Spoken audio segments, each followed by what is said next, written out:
শুনলাম আল্লাহ তাআলা হাসরের ময়দানে এক কদম পাও বাড়াইতে দিবেন, জিন্দেগির প্রতি ইঞ্চির হিসাব হবে। আন উমরিহি ফিমা আফনাহু, পুরা হায়াত বান্দা কোথায় ব্যয় করেছো বলো আমাকে, আমার দেওয়া হায়াত। ওয়া আন শাবাবিহি ফিমা আবলাহু, শুধু যৌবনটা কোথায় ব্যয় করেছো সেটা আমাকে আলাদা বলো। ওয়া আন মালিহি মিন আইনা ইকতাসাবাহু ওয়া ফিমা আনফাকাহু, প্রতিটি টাকার ব্যাপারে হিসাব দাও দুইটা। এক, টাকাটা কামাই করছো কেমনে, ব্যয় করেছো কোথায়। ওয়া মাদা আমিলা ফিমা আলিমা, যা যা শিখেছিলা, জেনেছিলে, শুনেছিলে, তা কি পরিমাণ আমল করেছ সেটা বল, সেটা বল। এই জন্য এই বিষয়গুলো জরুরি। বাপ রাসূলুল্লাহ সাল্লাল্লাহু আলাইহি সাল্লাম বলেন, এগুলো উত্তর না দিয়ে কোনো মানব সন্তান হাসরের ময়দানে এক কদম সামনে যাইতে পারবে না, এক কদম সামনে যাইতে। কোরআনুল কারীমের মধ্যে আছে, আল্লাহ তাআলা বলেন, ফাওয়ারাব্বিকা লানাসআলান্নাহুম আজমাইন আম্মা কানু ইয়ামালুন।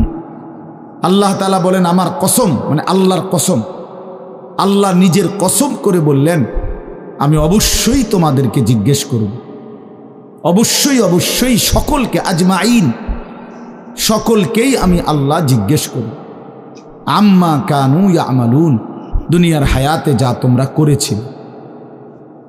এই জন্য আল্লাহ তাআলার আড়াল হওয়ার কোনো সুযোগ নেই, হিসাবের বাইরে আমরা কেউ না।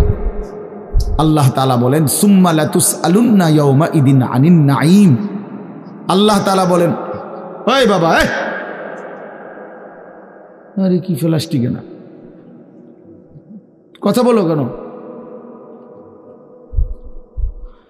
আল্লাহ তাআলা বলেন, আমার দেয়া প্রতিটি নিয়ামত সম্পর্কে অবশ্যই আমি তোমাদেরকে জিজ্ঞেস করব, প্রতিটা নিয়ামত।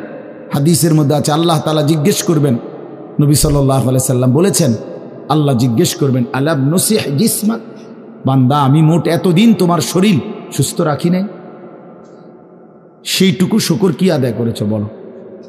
অনুরভিকা মিনাল মা, আমি কি তোমাকে প্রতিবার তৃষ্ণার্ত অবস্থায় পানি পান করিয়ে তোমার তৃষ্ণা নিবারণ করি নাই? যতবার পানি পান করছো, তো এরপরে আমার কি শুকর আদায় করছো বলো বান্দা। আহা বদনসিব মুসলমান তো আলহামদুলিল্লাহ বলতেও জানেন, পানি পান করে সেরা যে একবার আলহামদুলিল্লাহ বলবে, এটুকু তো জানেন, এটুকু তো জানেন। তাইলে এই জন্য বললাম, আমরা কিন্তু প্রত্যেকেই আমাদের হায়াত, ইয়াহিয়ার ওই কথার থেকে আমি বললাম, আমাদেরকে উত্তর দিতে হবে। ওয়াকিফুহুম ইন্নাহুম মাসউলুন। আল্লাহ তাআলা বলেন, হাসরের ময়দানে ফেরেশতাদেরকে বলবেন, আমার বান্দাদেরকে দাঁড় করাও, তাদেরকে এখন জিজ্ঞেস করা হবে একজন একজন করে। ওয়াকুল্লুহুম আতিহি ইয়াউমাল কিয়ামাতি ফারদান। আল্লাহ বলেন, সকলকে আমি আল্লাহর সামনে আসতে হবে একজন একজন। ফারদান অর্থ ওয়াহিদান, একজন একজন আমার সামনে এসে দাঁড়াও, আমার সামনে তুমি একাকী উত্তর দিবে, কোনো দুভাষী থাকবে না, একাকী উত্তর দিবে। এই জন্য বাপ আমার, এটা জরুরি বিষয়, আমাদের জন্য জরুরি বিষয়, আমরা যেন আমাদের জিন্দেগির কদর করি। ছেলেরা তোমাদেরকেও বলি, ভাই হায়াত এই শুধু শুধু কাটাইয়ার মধ্যে কোনো ফায়দা নেই। বুট খাইতে খাইতে নষ্ট করে দিলা জীবন, সামান্য মোবাইলের জন্য জীবন। একটা মোবাইলের আর কতই দাম, 12, 14, 18 হাজার টাকা। তো এই সামান্য টাকার একটা মোবাইল, এর জন্য এত সুন্দর হায়াত শেষ করে দেওয়া, এটা ঠিক না। বন্ধুদের আড্ডায় 5 ঘন্টা 6 ঘন্টা জীবন শেষ করে দিলেন। আল্লাহ আমাদেরকে বুঝ দান করেন। এজন্য চলেন, প্রতিটা মাহফিলের বয়ান মনোযোগ দিয়ে শুনবেন, জুমার নামাজের বয়ান মনোযোগ দিয়ে শুনবেন। যখনই ওলামায়ে কেরাম কথা বলে, মনোযোগ দিয়ে শুনলে ধীরে ধীরে পরিবর্তন হয়। মানুষ একদিনে বদলায় না, এটা আমরাও জানি। একদিনে কোনো জুনায়েদ বাগদাদি হয়ে যাবেন, একদিনে কোনো আব্দুল কাদের জিলানি হয়ে যাবেন। ওনারা নিজেরাও একদিনে হয় নাই, তা আপনি হইবেন কেন? বুঝেন নাই?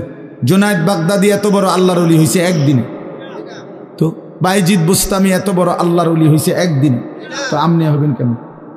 কাজে এইটা কোনো কথা না। কিন্তু শুনতে থাকলে, গুরুত্ব দিলে, আন্তরিকতা দিয়ে শুনলে একদিন আল্লাহ তাআলা বদলে দেয়, পরিবর্তন নসিব হয়।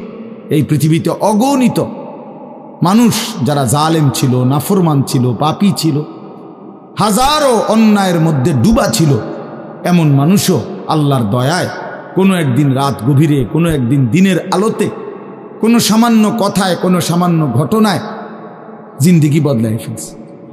পিছনের জীবন থেকে তওবা করে নতুন জীবন গ্রহণ করছে, আল্লাহ পাককে রাজি খুশি করে জামানার আউলিয়া হয়ে গেছে। এরকম বহু ঘটনা আছে, বহু ঘটনা।